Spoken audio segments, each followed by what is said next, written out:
শুনুন, রাসূল সাল্লাল্লাহু আলাইহি সাল্লাম বলেন, তিনটি গজব নাজেল হয় তিনটি পাপের কারণে। তিনটি গজব নাজেল হয় তিনটি পাপের কারণে। আল্লাহ রাসূল বলছেন, খাসফুন, মাসখুন, কাজফুন। ভূমিকম্প হবে, আকার আকৃতি পরিবর্তন হয়ে মানুষ বানর ও শূকরে পরিণত হবে। মানুষের উপরে গজব নাজেল হবে তিনটি পাপের কারণে। মানুষ যখন তিনটি পাপ করবে তখন মানুষের উপরে এই তিনটি বিপদ নেমে আসবে। এক, খাসফুন, ভূমিকম্প হবে। দুই, মাসখুন, মানুষের আকার আকৃতি পরিবর্তন হবে। তিন, কাজ, আল্লাহর পক্ষ থেকে মানুষের উপরে বিপদ চেপে আসবে। 20 টাকা কেজি চাউল 50 টাকা হলো, 30 টাকা লিটার তেল আসে 100 টাকা হলো, 200 টাকা গজ কাপড় 500 টাকা হলো। যে কোনো জিনিসের দাম এইভাবে বেড়ে গেল, এরই নাম হচ্ছে গজব নাজেল হওয়া। মানুষ কিভাবে সংসার পরিচালনা করবে তা হিসাব করতে পারে না, বুদ্ধি হারিয়ে ফেলছে। এরই নাম হচ্ছে গজব নাজেল হওয়া তিনটি পাপের কারণে। তার একটি পাপ হচ্ছে এই যে শারিবুল খুমুরা, যখন মানুষ নেশাদার দ্রব্য পান করবে। ও জাহরাতিল কায়নাত, যখন নারীরা নাচবে, গান বাজনা করবে। ও জারাবুবিল মাযিব, যখন মানুষ বাদ্যযন্ত্রে মত্ত হবে। যখন স্কুল কলেজে গান বাজনা খেলতামাশা বেড়ে যাবে, মাস্টার এইগুলি নিয়ে মত্ত হবে, তখন এ দেশে গজব নাজেল হবে। আর আমরা এ অন্যায় দেখি, কিছুই বলতে পারি না।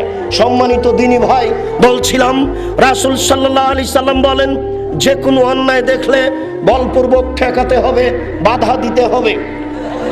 সম্মানিত দিনী ভাই, আশ্চর্য যেতে হয়, আল্লাহ রাসূলের ওই বাক্যটা বুঝতে পারতাম না। আল্লাহ রাসূলের ওই বাক্যটা চিন্তা করতাম, কি করে এটা হতে পারে। মুসলিম শরীফের একটা হাদিসের অংশ, তিনি বলেন, এতাহারাজুনা তাহারুজাল হেমারে, গাধা যেমন গাধীর সাথে মিলে, ষাঁড় যেমন গাভীর সাথে মিলে লজ্জা বুঝে না, মানুষ তেমন খোলা মাঠে জেনা করবে, লজ্জা বুঝবে না। আল্লাহ রাসূল বলেন, এতাফাসাদুনা তাফাসাদাল হেমারে, গাধা যেমন গাধীর সাথে মিলে লজ্জা বুঝে না, লজ্জা জানে না, মানুষ তেমন খোলা মাঠে জেনা করবে, লজ্জা বুঝবে না। এই হাদিসের বাক্যের বাস্তব আমরা বুঝতাম না, এটা কি করে হতে পারে। এখন রাস্তাঘাটে হাঁটলে, স্কুল কলেজের মাঠে গেলে আমরা দেখতে পাই, বিশ্ব রোডের উপরে যে কোনো স্থানে একজন যুবক একজন যুবতীর উরু রানের উপরে মাথা দিয়ে ঘন্টার ঘন্টা কাটাচ্ছে। এই রাস্তা দিয়ে ওসি হেঁটে যান, দারোগা হেঁটে যান, এমপি যান, মন্ত্রী যান, দেশবাসী যায়, এলাকাবাসী যায়, কেউ কিছু বলে না। মনে হয় যেন এটা একটা পশুর জগৎ। বলা নাকি যায় না, বলা নাকি অপরাধ, বলা নাকি অন্যায়। মনে হচ্ছে যেন পশু বসবাস করে, আর আমরা আর মানুষ হয়ে নেই। আমরা অন্যায়কে অন্যায় মনে করতে পারি না, অন্যায়কে বাধা দিতে জানি না। অন্যায় কোনটা এটা আমরা বুঝতে চাই না। রাসূল সাল্লাল্লাহু আলাইহি সাল্লাম বলেন, মান রা মিনকুম মুনকারান ফালিগাইয়িরহু বিয়াদিহি, যে কোনো মানুষ যে কোনো অন্যায় দেখবে সে যেন তাকে বলপূর্বক ঠেকানোর চেষ্টা করে। ফাইলাম ইস্তাতে, যদি সম্ভব না হয় ফাবে লিসানিহি, মুখে ঠেকানোর চেষ্টা করবে। ফাইলাম ইস্তাতে, যদি সম্ভব না হয় ফাবে কালবিহি, অন্তর দিয়ে ঘৃণা করবে। ওয়া যালিকা আযাফুল ঈমান, আর এটাই হচ্ছে সবচেয়ে দুর্বল ঈমানের পরিচয়। এই ছেলেগুলি আপনাদের পাশ থেকে উঠে আসছে, রাত পার হয়ে গেছে। লক্ষ্য করুন, জরুরি পেশাব পায়খানা ছাড়া কেউ নিজ নিজ স্থান ত্যাগ করতে পাবে না। সারা এলাকায় যারা আশেপাশে আছেন, আপনি আপনার নিজ নিজ কর্ম ত্যাগ করুন। এটা একটা দিনী বৈঠক, দিনী বৈঠককে মূল্যায়ন করার চেষ্টা করুন। রাসূল সাল্লাল্লাহু আলাইহি সাল্লামের কথা হবে, আর আপনি নিজ খেয়ালে চলবেন। এতটুকু অপছন্দ কাজ কর্ম করার চেষ্টা করিয়েন না। সম্মানিত দিনী ভাই, নোমান ইবনে বাশির রাদিয়াল্লাহু তাআলা আনহু বলেন, রাসূল সাল্লাল্লাহু আলাইহি সাল্লাম বলেছেন, মাসালুল মুদহিন ফি হুদুদিল্লাহ ওয়াল ওয়াকি ফিহা, যারা অন্যায় করে আর যারা অন্যায়কে সহ্য করে তাদের দৃষ্টান্ত। যারা অন্যায় করে আর যারা অন্যায়কে সহ্য করে, বাধা দেয় না, অন্যায়কে অন্যায় মনে করে না, তাদের দৃষ্টান্ত। পিতা সালাত আদায় করেন, ছেলে করে না। মাতা সালাত আদায় করেন, মেয়ে করে না। তাহলে এই মেয়ের উদাহরণ আর এই মাতার উদাহরণ, এই ছেলের দৃষ্টান্ত আর এই ছেলের পিতার দৃষ্টান্ত। আল্লাহ রাসূল বলছেন যে এক সম্প্রদায়ের মতো। ইস্তাহানু সাফিনাতান, যারা একটা নৌকা স্টিমার ভাড়া নিয়েছে, ফাসারাবাজুহুম ফি আসফালিহা ওয়া সারাবাজুহুম ফি আলাহা, নৌকা ভাড়া নিয়ে লটারি করে কিছু হয়েছে উপর তলায় আর কিছু হয়েছে নিচে তলায়। 1 মিনিট, যাতে টাকার হার জিত থাকে না সেই লটারি জায়েজ, যাতে টাকার হার জিত থাকে না সেই লটারি জায়েজ। রাস্তাঘাটে বলছে যদি লেগে যায় 40 লক্ষ, এটা হচ্ছে কাবিরা গুনাহ। 10 টাকা দিয়ে 20 টাকা দিয়ে যদি এই লটারি ক্রয় করে থাকেন তাহলে অবশ্যই তওবা করতে হবে। তওবা ছাড়া এই পাপ ক্ষমা হবে না। সালাত আদায় করে লটারি ক্রয় করা পাপ ক্ষমা হবে না। সিয়াম পালন করে লটারি ক্রয় করা পাপ ক্ষমা হবে না। হজ করে লটারি ক্রয় করা পাপ ক্ষমা হবে না। আল্লাহর দরবারে অনুতপ্ত সহকারে বলতে হবে, প্রতিপালক আমি ভুল করেছি লটারি কিনে, আমি অনুতপ্ত সহকারে তোমার দরবারে বলছি আর আমি কোনোদিন লটারি ক্রয় করব না। এই কথা যদি আপনি বলতে পারেন আর আপনার জীবনে বাকি জীবন আল্লাহর দরবারে বলতে পারেন আস্তাগফিরুল্লাহ ওয়া আতুবু ইলাইহি, আল্লাহ আমি তোমার নিকটে ক্ষমা ভিক্ষে চাই, তোমার কাছে ফিরে যেতে চাই, এই বাক্য যদি আপনি বাকি জীবন বলতে পারেন তাহলে আপনার এই লটারি ক্রয় করার পাপ ক্ষমা হতে পারে। অনেক বড় বড় পাপ আছে, তার একটা বড় পাপ হচ্ছে লটারি ক্রয় করা। অত্র হাদিসে বলা হচ্ছে কিছু মানুষ নৌকা ভাড়া নিল, লটারি করে কিছু গেল উপর তলায়, কিছু থাকলো নিচে তলায়। তারা থাকলো কিন্তু টাকার হার জিত হলো না, এই জন্যই এটা বৈধ। যারা নিচে আছে তামাররা আলাল্লাযিনা ফি আলাহা, যারা নিচে আছে তারা একটু উপরে যায় পানি আনতে, একটু প্রয়োজনেই উপরে যায়। ফাতাযাউ বিহি, উপরে গেলে তাদের অসুবিধা হয়, হয়তো বা পানি পড়ে যায়, চলাচলে তাদের বিঘ্ন ঘটে, তারা অসুবিধা মনে করে, তাই উপরে যাওয়া বন্ধ করে লোকটা ফিরে এসে ফা খাজা ফাসান একটা কুড়াল হাতে নিল, ওয়া জালায়ান করে ফি আসফালি সাফিনাতে, কুড়ালটা নিয়ে নৌকার নিচের দিক ছিদ্র করতে লাগলো। ফা তাহু, উপরের লোকেরা নিচে আসলো, নিচে এসে বলছে মালা, ঘটনা কি, তোমার কি হয়েছে, কেন তুমি নৌকার নিচের দিক ছিদ্র করছো? তখন লোকটা বলছে শোনো, আনতুম তাযাইতুম বি ওয়ালা বুদ্দালি মিনাল মাই, উপরে পানি আনতে গেলে আপনাদের অসুবিধা হয়, আমাদের পানিরও খুব প্রয়োজন, কাজেই নিরুপায় হয়ে নিচের দিক ছিদ্র করছি, পানি বের করবো এই জন্য। উপরে পানি আনতে গেলে আপনাদের অসুবিধা হয়, আমাদের পানিরও প্রয়োজন, নিরুপায় হয়ে নিচের দিক ছিদ্র করে পানি বের করতে চাচ্ছি। আল্লাহর নবী বলছেন ফাইন আখাজুহু, উপর থেকে এসে যদি তারা তার কুড়োলটা কেড়ে নেয়, আনজাউহু ওয়ানাজ্জু আনফুসাহুম, তাহলে তাকেও বাঁচাবে। এই স্টিমারে নৌকাতে যত লোক রয়েছে সবকে বাঁচিয়ে দিবে। উপর থেকে এসে যদি তার কুড়োলটা কেড়ে নেয়, তাকে বলে এ কাজ করতে হবে না, এটা ঠিক নয়, যদি করো তাহলে পানি উঠে নৌকা ডুবে যাবে, এই বলে যদি কুড়ালটা কেড়ে নেয় তাহলে নিজেকেও বাঁচাবে, এই লোকটাকেও বাঁচাবে। ওয়াইন তারাকুহু, আর তারা যদি ছেড়ে দেয়, তারা যদি বলে ঠিক আছে তুমি তোমার কাজ করো, আমরা উপরে চলে গেলাম, আহলাকুহু ওয়া আহলাকু আনফুসাহুম, তাহলে এই লোকটাকেও ডুবাবে, স্টিমারে যত লোক আছে সবকেই ডুবাবে। শুনুন, স্টিমার ডুবে যাবে যখন, তখন এই স্টিমারের কেউ বাঁচবে না। উপর তলায় যারা আছে তারাও ডুবে যাবে, নিচে যারা আছে তারাও ডুবে যাবে, সবাই ডুবে যাবে। যেমন পিতা সালাত আদায় করেন, ছেলে সালাত আদায় করে না, এই পিতা জান্নাত যাবে না, সবাই জাহান্নামে যাবে। পিতারও যা হবে, পুত্রেরও তাই হবে, মায়েরও যা হবে, মেয়েরও তাই অবস্থা হবে, সর্দারের যা অবস্থা হবে, গ্রামের লোকের তাই অবস্থা হবে, প্রিন্সিপালের যা অবস্থা হবে, অধীনস্থ ছাত্র ছাত্রী যারা আছে তাদেরও তাই অবস্থা হবে। অন্যায়কে যদি অন্যায় মনে না করা হয়, পাপকে যদি পাপ মনে না করা হয়, পাপকে যদি না ঠেকানো হয়, পাপকে যদি বাধা না দেওয়া হয়, তাহলে এই স্টিমার ডুবে গেলে কেউ বাঁচবে না। যেমন যেই ব্যক্তি ভালো মানুষ আর একজনের পাপকে ঠেকাতে চায় না, সেই ব্যক্তিও বাঁচবে না, তেমন সবারই পরকাল ধ্বংস হবে। সম্মানিত দিনী ভাই, জাবের রাদিয়াল্লাহু তাআলা আনহু বলেন রাসূল সাল্লাল্লাহু আলাইহি ওয়াসাল্লাম বলেছেন সাইয়্যিদুশ শুহাদায়ে হামজা ইবনে আব্দুল মুত্তালিব, শহীদদের সর্দার হচ্ছেন হামজা ইবনে আব্দুল মুত্তালিব রাদিয়াল্লাহু তাআলা আনহু। আল্লাহর নবীর চাচা হামজা ইবনে আব্দুল মুত্তালিব হচ্ছেন শহীদদের সর্দার। পৃথিবীতে এই মানের কোনো শহীদ আর কেউ নেই। এমনিতে আমরা যাকে শহীদ বলছি তারা শহীদ নয়। 1971 সাল থেকে এদেশে যারা মারা গেছে আপনার ধারণায় সবাই শহীদ, তা নয়। একমাত্র আল্লাহর দিনকে উঁচু করার জন্য যারা আল্লাহর পথে মারা গেছে মূলত তারাই শহীদ। একমাত্র আল্লাহর দিনকে উঁচু করার জন্য যারা আল্লাহর পথে মারা গেছে তারাই মাত্র শহীদ। শহীদদের সর্দার হামজা ইবনে আব্দুল মুত্তালিব, এরপরে ওই ব্যক্তিও শহীদদের দরজায়, ওই ব্যক্তিও হামজা ইবনে আব্দুল মুত্তালিবের মতো, ওই ব্যক্তিও হামজা ইবনে আব্দুল মুত্তালিবের মতো, ওই ব্যক্তিও হামজা ইবনে আব্দুল মুত্তালিবের মতো। কোন ব্যক্তি? যে ব্যক্তি কামাইলা রাজুলিন কামাইলা ইমামিন জায়ের, স্বৈরাচারী স্বেচ্ছাচারী নেতার সামনে দাঁড়ালো, স্বৈরাচারী স্বেচ্ছাচারী নেতার সামনে দাঁড়ালো, ফামারাহু ওয়া নাহাহু, ওই নেতাকে সৎ কাজের আদেশ করলো, অসৎ কাজের নিষেধ করলো, ফাক্কাতালাহু, ওই স্বৈরাচারী শাসক তাকে হত্যা করলো। এই ব্যক্তিও হচ্ছে হামজা ইবনে আব্দুল মুত্তালিবের মানের শহীদ। এই ব্যক্তি হচ্ছে হামজা ইবনে আব্দুল মুত্তালিবের মানের শহীদ।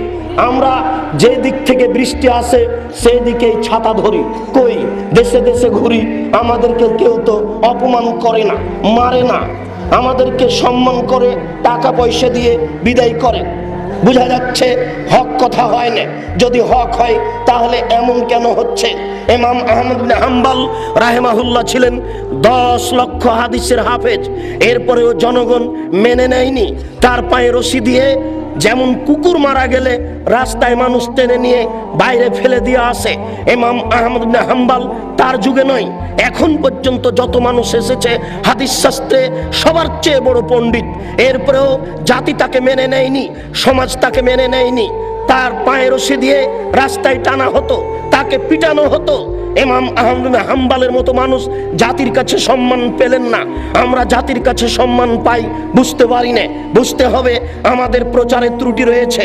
হক বড় তিতা, যা কালকে বলছিলাম। জাতি কেন সম্মান করে, জাতি কেন মূল্যায়ন করে? কই কেউ তো ইট মারে না, ঢেল মারে না, পাটকেল মারে না, সম্মান সহকারে খেতে দেয়।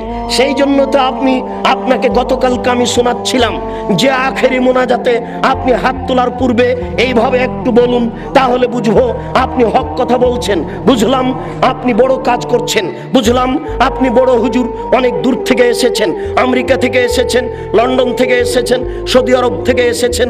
আপনি টুঙ্গির আখেরি মোনাজাতে অংশগ্রহণ করবেন, 1 ঘন্টা আপনি মোনাজাতে থাকবেন। সারা পৃথিবীতে মানুষ টিভি চ্যানেলে আপনার মোনাজাতে অংশগ্রহণ করবে। সেই টুঙ্গি থেকে নিয়ে মতিঝিল পর্যন্ত মানুষ একাকার হয়ে আপনার মোনাজাতে অংশগ্রহণ করবে। দেশের নেতা নেত্রী এই মোনাজাতে অংশগ্রহণ করবে।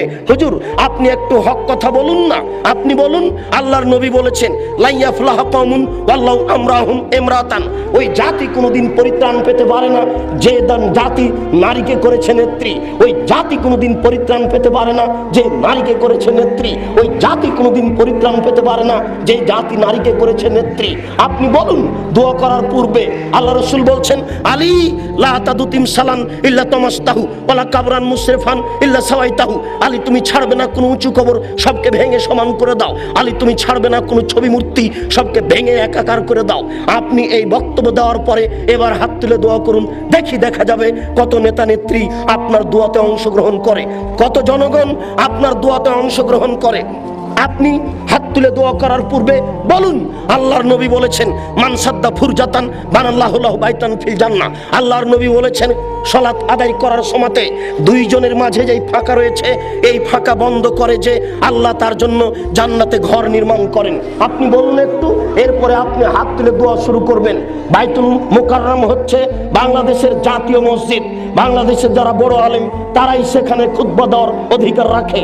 বাংলাদেশের 3 কোটি আহলে হাদিসের আমির হচ্ছেন মুহতারাম আমিরে জামাত ডক্টর আসাদুল্লাহ আল গালিব, 5 ভাষার সমমানের পণ্ডিত। কই আজ পর্যন্ত আমরা দেখলাম না যে বাইতুল মুকাররমে তিনি খুতবা দিতে পারছেন। কোথায় হক রয়েছে? কে হকের কথা বলবে? আপনি একটু দোয়া করার পূর্বে বলুন দেশবাসী শোনো, যারা বাইতুল মুকাররমের ইমাম তারাও শুনে রাখুন, আল্লাহর নবী বলেছেন, মান সাদ্দা ফুরজাতান বানাল্লাহু লাহু বাইতান ফিল জান্নাহ। যে ব্যক্তি দুইজনের মাঝের ফাঁকা বন্ধ করবে তার জন্য আল্লাহ জান্নাতে ঘর নির্মাণ করবেন। আল্লাহর নবী বলছেন, এই শোনো, আমি দেখতে পাচ্ছি দুইজনের ফাঁকা দিয়ে শয়তান প্রবেশ করছে। তিনি কত কিছু বললেন, এই কাতারকে সুন্দর করে সারিবদ্ধ হয়ে প্রাচীরের মতো হয়ে দাঁড়ানোর জন্য। আর বাইতুল মুকাররমে গিয়ে দেখি, অন্যান্য মসজিদে গিয়ে দেখি, একজন এক হাত সামনে আছে, এক হাত পিছনে আছে, কোন জায়গাতে 2 হাত ফাঁকা আছে, 5 হাত ফাঁকা আছে, এইভাবে সালাত শুরু হয়ে যাচ্ছে। কই, আপনি তো একটু হাত তোলার পূর্বে এ কথা বলতে পারেন না? বলুন দেখি, হক বোঝা যাবে কাকে, আর বোঝা যাবে কত মানুষ আপনার এখানে বেশি হয় আর কম হয়। সম্মানিত দিনী ভাই, বলছিলাম রাসূল সাল্লাল্লাহু আলাইহি সাল্লাম বলেন, যে ব্যক্তি স্বৈরাচারী স্বেচ্ছাচারী ইমামের নিকটে দাঁড়ালো, তাকে সৎ কাজের আদেশ করলো, অসৎ কাজের নিষেধ করলো, সেই ব্যক্তি তাকে হত্যা করলো, সেই হবে হামজা রাদিয়াল্লাহু তাআলা আনহুর মানে। আপনারা আমাদের জন্য দোয়া করুন। আমরাও বলি, প্রতিপালক, আমরা মানুষ, আমাদের যদি কোনো ভুল ত্রুটি থাকে তাহলে তুমি আমাদের সংশোধন করে জাতির সামনে গ্রহণীয় করো, যাতে করে তোমার নবীর এই বলা কথা আমরা জাতির সামনে পেশ করতে পারি। আল্লাহ, আমাদের যদি কোনো ভুল ত্রুটি থাকে তাহলে তুমি আমাদের ভুল ত্রুটি সংশোধন করে জাতির সামনে গ্রহণীয় করো, যাতে করে আমরা জাতির সামনে এই সঠিক কথাগুলি পেশ করতে পারি। কত হাদিস আপনি নেবেন, হাত বুকে বাঁধতে হবে। কত হাদিস নেবেন আপনি হাত উঠাতে হবে। কত হাদিস নেবেন আপনি জোরে আমিন বলতে হবে। এতগুলি হাদিস থাকার পরেও মানুষ তো আমল করে না। মানুষ ইচ্ছেধীন কাজকর্মে লিপ্ত, সর্ব ধরনের ইবাদত মানুষ ইচ্ছেধীন করছে। আল্লাহ রাসূল বলছেন যে তাড়াতাড়ি করে ইফতার করতে হবে। ইফতারের যে সময়সূচি দেওয়া রয়েছে এর থেকে 1 মিনিট আগে করতে হবে, তাহলে নেকি হবে। জেনে শুনে 1 মিনিট দেরি করলে এই আচরণ হবে ইহুদিদের আচরণ, এই আচরণ হবে খ্রিস্টানদের আচরণ। সারা বাংলাদেশে পেপার পত্রিকাতে ইফতারের সময় দেওয়া হলো সূর্য ডোবার নির্ধারিত সময়ের 3 মিনিট পরে। কই, আপনি একটু খুতবায় বলতে পারেন না এটা ভুল হয়েছে, এটা চলবে না? নির্ধারিত সময় যেটা দেওয়া হয়েছে তার চেয়ে 1 মিনিট আগেই ইফতার করতে হবে, তাহলে তাড়াহুড়া করা হলো। বোঝা যাবে স্বৈরাচারী শাসককে আর হক প্রচারকারীকে, বোঝা যাবে স্বৈরাচারী শাসককে আর হক প্রচারকারীকে। আমরা বুঝতে পারি না, আমাদের প্রতি অন্যায় হয় না, আমাদেরকে মূল্যায়ন করা হয়, আমাদেরকে সম্মান করা হয়, আমাদেরকে পয়সা পাতি দিয়ে বিদায় করা হয়। বুঝবেন, যেই দিক থেকে বৃষ্টি আছে সেই দিকে ছাতা ধরলে গায়ে পানি লাগে না, বিপরীত মুখে ছাতা ধরলেই গায়ে পানি লাগে। হক বুঝেই আমাদেরকে প্রচার করতে হবে। স্বৈরাচারী শাসক যে কোনো অন্যায়কারী নেতা আমাদের সাথে অন্যায় করতে পারে, এটা জেনে বুঝেই কাজ করতে হবে। জাবের রাদিয়াল্লাহু তাআলা আনহু বলেন, রাসূল সাল্লাল্লাহু আলাইহি ওয়াসাল্লাম বলেছেন, লা তা'মুরুন্না বিল মারুফ ওয়া তানহাউনা আনিল মুনকার। অবশ্যই অবশ্যই তোমরা সৎ কাজের আদেশ করবে, অসৎ কাজের নিষেধ করবে। অবশ্যই অবশ্যই তোমরা সৎ কাজের আদেশ করবে, অসৎ কাজের নিষেধ করবে। অবশ্যই অবশ্যই তোমরা সৎ কাজের আদেশ করবে, অসৎ কাজের নিষেধ করবে, নইলে আল্লাহ ইশকানাল্লাহু তাআলা ইয়াবাশা আলাইকুম আযাবান মিনহু, নইলে আল্লাহ তোমাদের উপরে গজব পাঠাবেন, নইলে আল্লাহ তোমাদের উপরে গজব পাঠাবেন। সুম্মা তাদুনাহু, তখন তোমরা আল্লাহর নিকটে প্রার্থনা করবে, তখন তোমরা আল্লাহর নিকটে প্রার্থনা করবে। ফালা ইয়াস্তাজিবা লাকুম, আল্লাহ তোমাদের দোয়া প্রার্থনা কবুল করবেন না। সম্মানিত দিনী ভাই, আপনি তাহাজ্জুদ পড়েন, আপনার ছেলে নামাজ পড়ে না, আপনি তাহাজ্জুদ পড়ে যতই দোয়া করেন দোয়া কবুল হবে না। আপনি গ্রাম্য সর্দার, আপনি তাহাজ্জুদ পড়েন, তাহাজ্জুদ পড়ে আপনার পরিবারের জন্য, জাতির জন্য যতই দোয়া করেন কবুল হবে না। বড় হুজুরকে নিয়ে আপনি মাঠে যাবেন পানি চাওয়ার জন্য, ইস্তিসকা, পানির প্রয়োজন, শস্য জ্বলে যাচ্ছে, রৌদ্র, আকাশে সূর্য একেবারে মনে হচ্ছে নিচে নেমে চলে এসেছে, তাই পানি চাইতে হবে।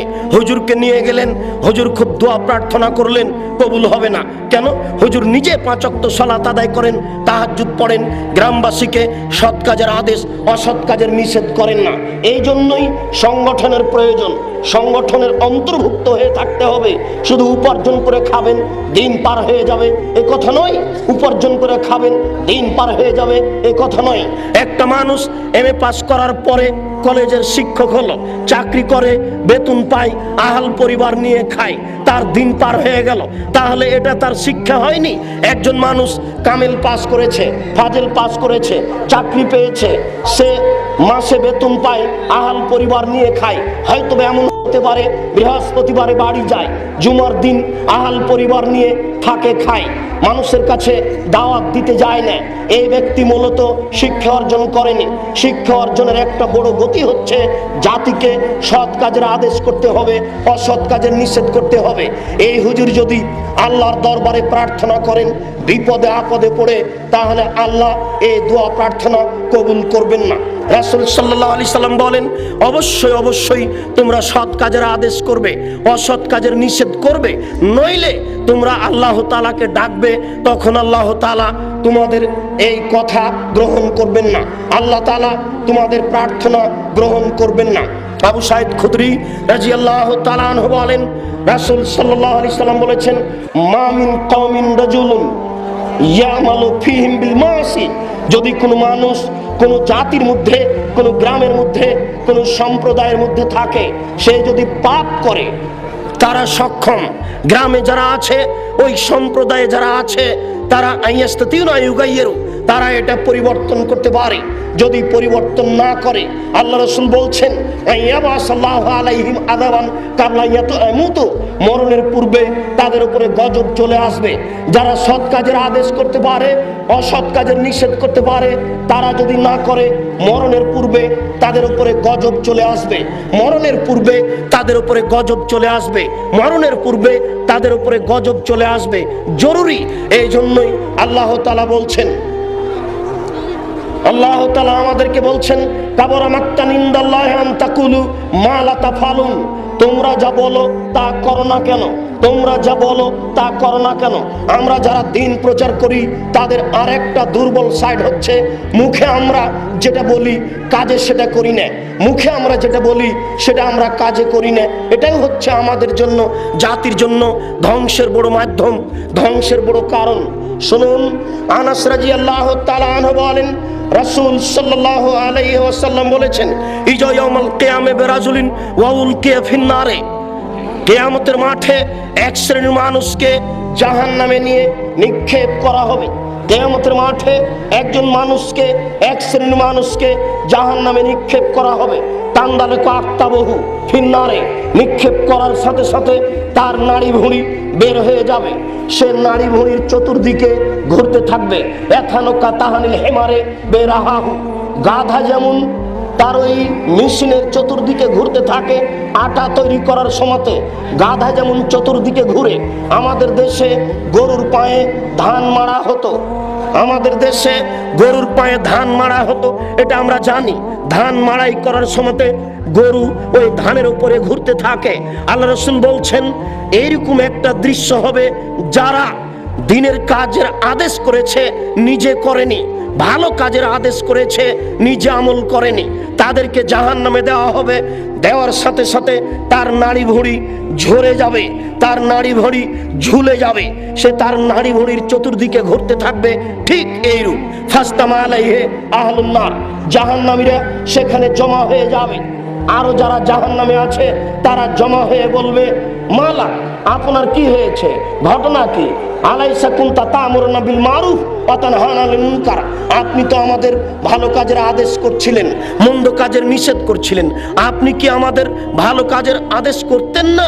আপনি কি আমাদের মন্দ কাজের নিষেধ করতেন না? তখন লোকটা বলবে, হ্যাঁ তা করতাম, আমরুকুম বিল মারুফ ওয়া লা আতিহি, আমি ভালো কাজের আদেশ করতাম কিন্তু নিজে করতাম না। ওয়া নাহাতুম আনিল মুনকারে ওয়া আতিহি, আমি মন্দ কাজের নিষেধ করতাম কিন্তু নিজে করতাম। আমি ভালো কাজের আদেশ করতাম, নিজে করতাম না, মন্দ কাজের নিষেধ করতাম কিন্তু নিজে মন্দ কাজ করতাম। আমরা অনেকেই যারা দিন প্রচার করি, দেখবেন একেবারে জনসমাজে বক্তব্য দিচ্ছে, দাড়ি ছোট করা আছে।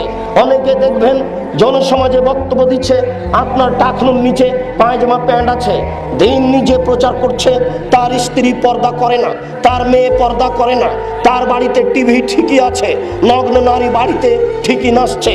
এরকম মানুষ কত আপনি দেখবেন, যারা সৎ কাজের আদেশ করে নিজে পালন করে না, অসৎ কাজের নিষেধ করে নিজেই অন্যায় অবিচার করে। এই ব্যাপারেই রাসূল সাল্লাল্লাহু আলাইহি সাল্লাম বলছেন, এই সব মানুষের অবস্থা হবে এই।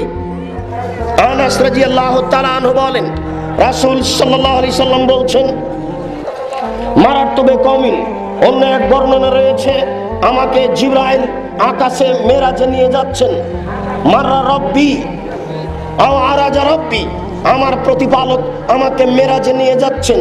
যাওয়ার সময় দেখলাম কতগুলি লোক, তুকরাজু সাফাহুম বেমাকারিজ মিনান নার, যাদের ঠোঁটকে আগুনের জিহ্বা দিয়ে কেটে দেওয়া হচ্ছে, যাদের ঠোঁটকে আগুনের কেঁচি দিয়ে কেটে দেওয়া হচ্ছে।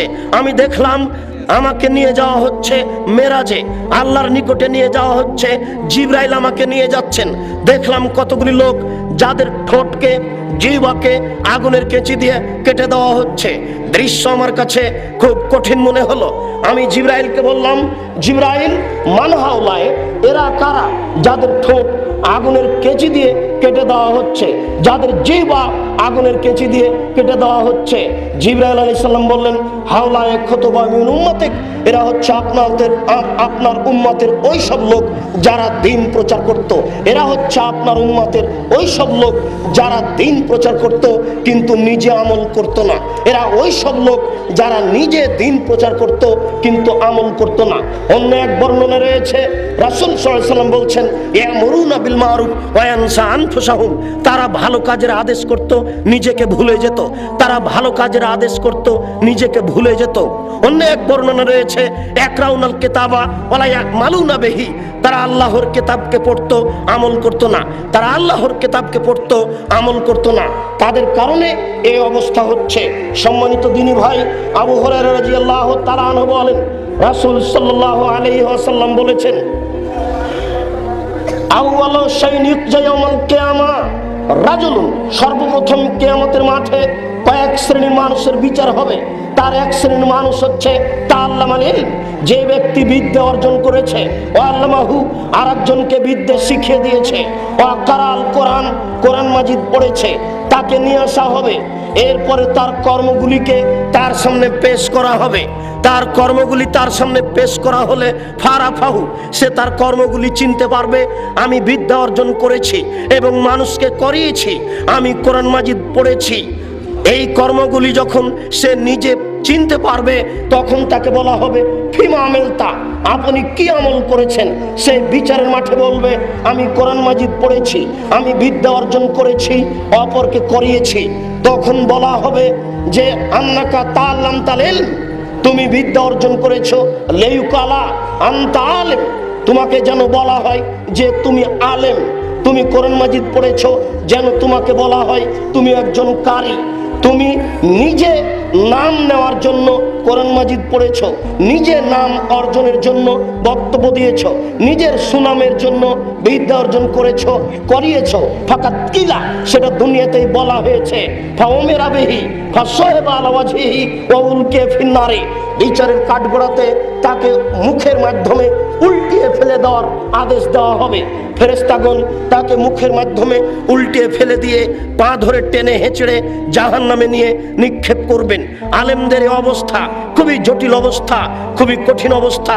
হাদিস পড়ে যা বোঝা যাচ্ছে যে আলেমদের যত জটিল কঠিন অবস্থা, অন্য কোনো পাপীর এরূপ অবস্থা বোঝা যায় না। আলেমদের যত জটিল কঠিন অবস্থা, অন্য কোনো পাপীর এরকম কোনো অবস্থা বোঝা যায় না। দেখুন তার কি গতি, কিভাবে দিন প্রচার করলো, কিভাবে বিদ্যা অর্জন করলো, কিভাবে জাতির সামনে বক্তব্য পেশ করলো। হয়তোবা কখন সুনামের জন্য এরূপ করেছে, যার কারণে বিচারের কাঠগড়াতে হয়ে যাচ্ছে। আবু হুরায়রা রাদিয়াল্লাহু তাআলা আনহু বলেন, রাসূল সাল্লাল্লাহু আলাইহি সাল্লাম বলেছেন, একুনু মিন বাদি আকওয়াম, আমার পরে কতগুলি আলেম ওলামা আসবে, ইস্তান্নুনা বিগাইরি সুন্নতি, আমার সুন্নাত ছেড়ে দিয়ে অন্য সুন্নাত ধরে নিয়ে বলবে এটাই রাসূলের সুন্নাত।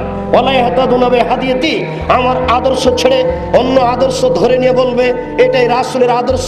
বোঝা যাচ্ছে এক শ্রেণীর আলেমই এই কাজ করবে, রাসূলের সুন্নাত ছেড়ে অন্য সুন্নাত চালু করবে, রাসূলের আদর্শ ছেড়ে অন্য আদর্শ চালু করবে।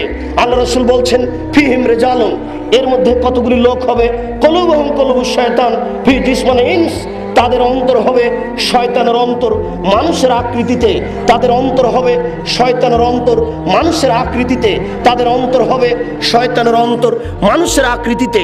আমাদের মধ্যে যারা দ্বীন প্রচার করছে নিজে আমল করে না, আমাদের মধ্যে যারা দ্বীন প্রচার করছে স্বার্থ নিয়ে, যেটা সুন্নাত নয় সেটাকে সুন্নাত বলে জাতির সামনে পেশ করার চেষ্টা করছে, যেটা রাসূলের আদর্শ নয় সেটাকেই রাসূলের আদর্শ বলে জাতির সামনে পেশ করছে। রাসূল সাল্লাল্লাহু আলাইহি ওয়াসাল্লাম বলছেন এই মানুষের অন্তর হচ্ছে শয়তানের অন্তর, একে দেখতে লাগে মানুষ। এই মানুষের অন্তর হচ্ছে শয়তানের অন্তর, একে দেখতে লাগে মানুষ। সম্মানিত দিনী ভাই, আসলেই সৎ কাজের আদেশ আর অসৎ কাজের নিষেধ বিষয়টি খুব জটিল। যারা আমরা করছি আল্লাহ আমাদেরকে কবুল করুক, আমরা যেন সত্যিকারই সৎ কাজের আদেশ করতে পারি আর অসৎ কাজের নিষেধ করতে পারি। আল্লাহ তাআলাকে বলি প্রতিপালক, আমরা মানুষ, আমাদের ভুল ত্রুটি থাকতে পারে, তুমি আমাদের সংশোধন করো, তুমি আমাদেরকে জাতির সামনে গ্রহণীয় করো, আমরা যেন কোরআন এবং সহিহ হাদিসের প্রচার প্রসারের কাজ করতে পারি, আমরা যেন ইহকালের সফলতা পরকালের সফলতা অর্জন করতে পারি। আল্লাহ তুমি আমাদেরকে কবুল করো, মুহতারাম আমিরে জামাতকে দীর্ঘজীবী করো, তার যে সবগুলো পরিকল্পনা আছে সেগুলি বাস্তবায়নের তুমি তৌফিক দান করো। আল্লাহ তুমি এই প্ল্যাটফর্মটা কবুল করো, যাতে করে এই জাতি ভুল পথ থেকে সঠিক পথে আসতে পারে, তোমার নবীর পদ্ধতিকে পেতে পারে, এই পদ্ধতিতে চলে পরকালের সফলতা অর্জন করতে পারে। এই দাবি, এই দাওয়া, এই দোয়া তোমার দরবারে রেখে আজকের সংক্ষিপ্ত বক্তব্য এখানেই শেষ করছি।